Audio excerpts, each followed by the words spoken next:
I have been playing a ton of Reload, and I have discovered the best controller settings to allow you to hit every shot. These settings work for PC and console, so you're not going to want to miss these settings. I've talked to many players who use similar settings to these, and these are some of the best settings. If you find these settings beneficial and really help your aim, please hit the subscribe button, like the video, and comment down below if these settings really helped improve your aim. Alright, well, let's get into it. Starting off in the display tab, I play on window mode full screen. I play on 2560 by 1440, which is 4K. VSync off, I play 360 FPS. And I also put it on performance mode. Brightness standard. I do play colorblind, try to note though. It helps me see through zone a little bit better. It's not super strong, it's only on 7. I play at 3D resolution at 90%. 90% seems to give me the best FPS without hurting the graphical settings a lot on performance mode. I've played anywhere from 80%. When it gets below 80%, it gets kind of weird, but 90% is like a good sweet spot for me. Everything else is on low, meshes on low, textures on low, view distance on low. I have FPS on just so I can see, and then report performance stats disabled. Onto the volume settings next. I have all the music off, the dialogue off, cinematics off. I really just want to be able to hear voice chat and the sound effects of the game. Sound quality is on high. A lot of people will say run it on low. Depends on what kind of headset you're using though. If you're using a mix amp, you can run it on high. If you're using just regular gaming headphones, you can play it on low and it sounds better. 3D headphones always off. If you have this on, you're not going to be able to hear a thing. I have visualized sound effects on just so it helps me identify where they're coming from, because Fortnite audio isn't the best. That's about it for the voice section. Next I play NA East. I have about 45 ping. I do use exit lag and it can get it down to like 20 to 25.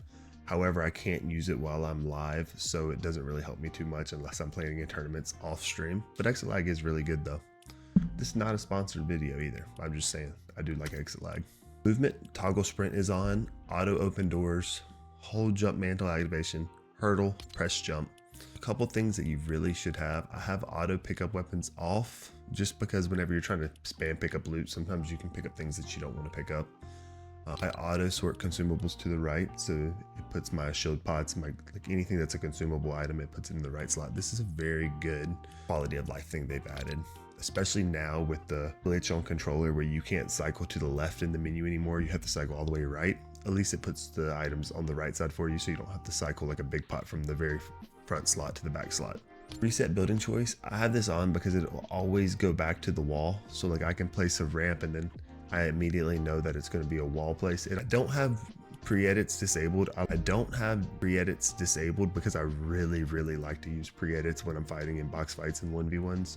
It just allows for a little bit more creativity in what you do.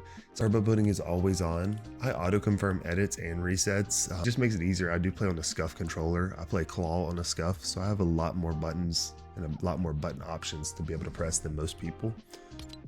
I always have peripheral lighting, NVIDIA highlights.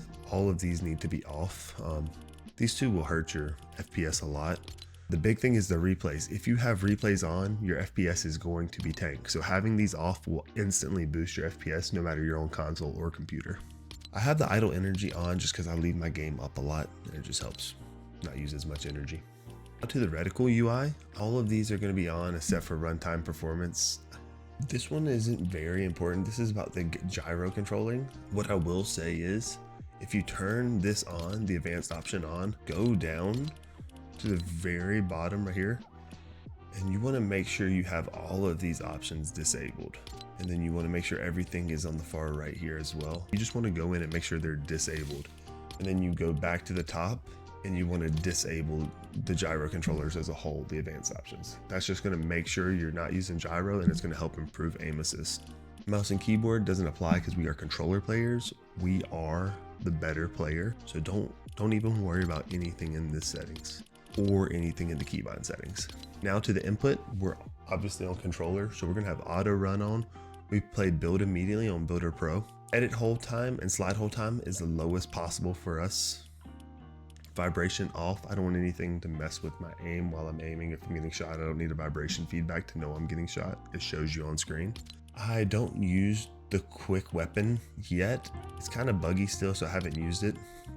My base sense is 7.7, and then I play with a build mode sensitivity multiplier of 1.9, and then always have your edit mode sensitivity multiplier 0.1% higher than you do your build mode sensitivity. This is going to give your edits a little bit quicker, a little bit snappier response. It helps a lot with triple editing and quad editing on controller. Being able to have just a boost in the edit mode just lets you flick those edits a little bit faster. It also lets you do things like flipping ramps or half ramps a lot easier than if it was the same as the build mode sensitivity. Look, horizontal and vertical speed are both at 34%. I like having these even just because I can track in a full 360 without having to worry about like my up is faster, my left and right are faster. I like having these very balanced. Everything else, the turning boost, the vertical boost, I have this at 0.2 just because I've always had it at 0.2, so I'm kind of used to how fast this sense is. If you have this off, that's fine. Just know you might want to go to 36. My ADS, I have pretty long thumbsticks, and being able to play on like a higher ADS speeds lets me track better with sniping. If this is any lower, I am not able to track people out of the air. Even if it's at 15%, I cannot track people out of the air if the gun has a scope on it. And now there's a lot of attachments to put in the new season. So I like to have this at 16 so I can still track while ADSing. And the same thing, everything's off except for this one's at 0.2 because that is the whole time it has always been.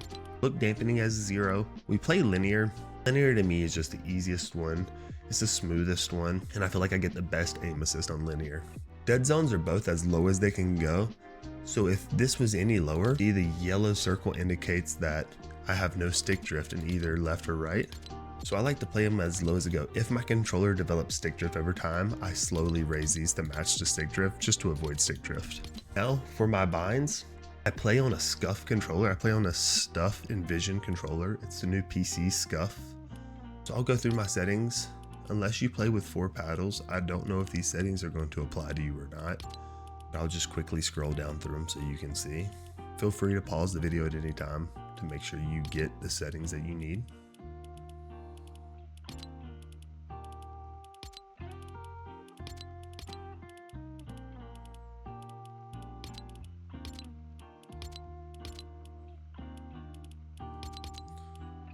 And then yeah, that's about it, guys. That's the complete tour of the settings. I hope this helps you guys. I really think these are going to be the best settings for the new season, and especially for reload. If you are planning to play on some of the competitive tournaments, these are going to be the best settings to get you the aimbot and the aim assist that works best for controller